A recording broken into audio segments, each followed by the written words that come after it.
నమస్తే, welcome to yo-yo TV. పసిడి పరుగుకు break ఇంకా తగ్గే అవకాశం ఉందా?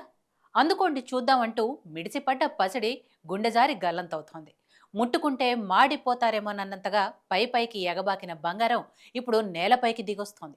ఓ దశలో ₹1,00,000 దాటుతుందనుకున్న బంగారం సమీప భవిష్యత్తులో కాస్త తక్కువ రేటుకు దొరికేలా ఉంది.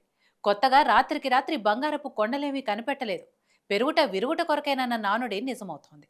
అసలే పెళ్లిళ్ల సీజన్. ప్రతి గృహిణి కోరుకునేది, కావాలనుకునేది, తగ్గితే చాలనుకునే వన్ అండ్ ఓన్లీ కోరిక బంగారం ధరలు. ఇప్పుడు మనం మాట్లాడబోయే టాపిక్ ఇదే.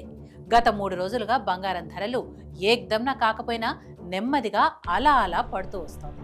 ఇంకా పడిపోతే బాగుండునని ప్రతి మధ్యతరగతి జీవి వెయిట్ చేస్తున్నాడు.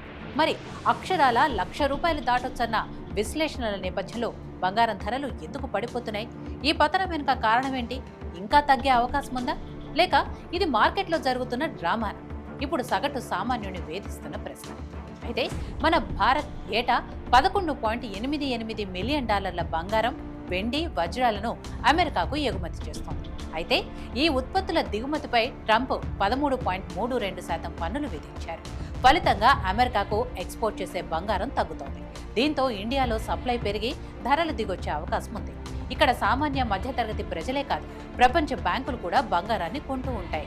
ప్రపంచవ్యాప్తంగా నెలకొన్న పరిస్థితుల నేపథ్యంలో వివిధ దేశాల సెంట్రల్ బ్యాంకులు పెద్ద ఎత్తున బంగారాన్ని కొని నిల్వ చేసుకుంటున్నాయి. 2025 ఫిబ్రవరిలో వివిధ దేశాలకు చెందిన కేంద్ర బ్యాంకులు 1,000 టన్నుల గోల్డ్ను స్టోర్ చేసుకున్నట్లు వరల్డ్ గోల్డ్ కౌన్సిల్ ప్రకటించింది. అలా బంగారం కొన్న వాటిలో national bank of Poland first ప్లేస్లో ఉంది. పీపుల్స్ బ్యాంక్ ఆఫ్ చైనా రెండో స్థానంలో ఉంది. నేషనల్ బ్యాంక్ ఆఫ్ పోలాండ్ గత 11 నెలలుగా భారీగా బంగారం కొనుగోలు చేసింది. ప్రస్తుతం ఈ బ్యాంకు వద్ద 480 టన్నుల గోల్డ్ ఉంది. ఈ ఏడాది ఫిబ్రవరిలో పీపుల్స్ బ్యాంక్ ఆఫ్ చైనా 5 టన్నుల బంగారం సొంతం చేసుకుంది. తుర్కియా దేశాల కేంద్ర బ్యాంకులు 3 టన్నుల బంగారాన్ని సొంతం చేసుకుంది. ప్రస్తుతం ప్రపంచ బ్యాంకుల్లో అవసరాలకు మించి బంగారం నిల్వలు ఉండటంతో ఆయా దేశాలు గోల్డ్ కొనడం మానేశాయి. దీంతో అంతర్జాతీయంగా బంగారం ధర కొనడానికి గిరాకీ తగ్గింది. ఇదే ఇప్పుడు పసిడి పరుగులకు బ్రేకులు వేసింది.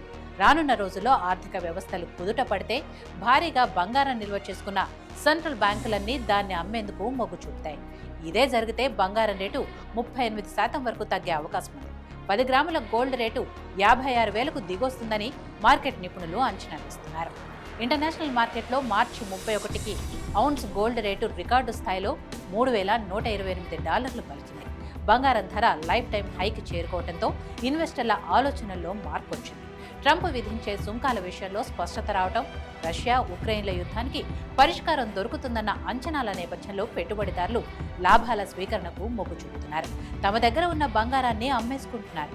ఇలా ఒకేసారి ఇన్వెస్టర్లు ప్రాఫిట్ బుకింగ్ చేస్తుండటం కూడా గోల్డ్ రేటు తగ్గేందుకు కారణమని చెప్పాలి.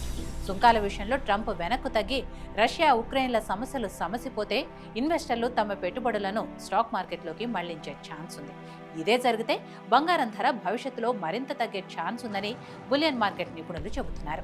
గత కొద్ది రోజులుగా బంగారం ధర పెరగటంతో మైన్స్ కంపెనీకి లాభాలు పెరిగాయి. ఔన్స్ బంగారానికి సగటున $950 వరకు ప్రాఫిట్ మార్చి చేశాయి. దీంతో గోల్డ్ మైనింగ్ కంపెనీలు అన్ని సప్లై చేశాయి. ప్రస్తుతం ప్రపంచ సప్లై గోల్డ్ మైనింగ్ కంపెనీల వద్ద 2,16,265 టన్నుల బంగారం నిల్వలున్నాయి. ఇందులో మెజార్టీ వాటా ఆస్ట్రేలియా మైనింగ్ కంపెనీలదే. కొత్తగా వెలికి తీస్తున్న బంగారానికి తోడు రీసైక్లింగ్ చేయడానికి వచ్చే పసిడి కూడా భారీగా పెరిగింది. డిమాండ్ సప్లై సూత్రం ప్రకారం సప్లై పెరిగినప్పుడు ఆటోమేటిక్గా డిమాండ్ తగ్గుతుంది. ఫలితంగా మైనింగ్ కంపెనీల వద్ద నిల్వలు పెరుగుతాయి. దీంతో ఆ నిల్వలను వదిలించుకోవడానికి భారీగా బంగారం రేట్లు తగ్గించక తప్పదు. మరోవైపు ప్రపంచ బ్యాంకుల్లో చాలా వరకు భవిష్యత్తులో తమ వద్ద ఉన్న బంగారం నిల్వలను తగ్గించుకునేందుకు నిర్ణయించుకున్నట్లు వరల్డ్ గోల్డ్ కౌన్సిల్ సర్వేలో తేలింది. ఇది కూడా బంగారం ధర తగ్గేందుకు మరో కారణమని చెప్పాలి. దీన్ని బట్టి రానున్న రోజుల్లో బంగారం ధర 56,000కు చేరుకుంటుందని నిపుణులు అంటున్నారు. ప్రస్తుతం 96,000 పలుకుతున్న బంగారం ధర 56,000కు చేరుకుంటే సామాన్యులకు మాత్రం పండగనే చెప్పాలి.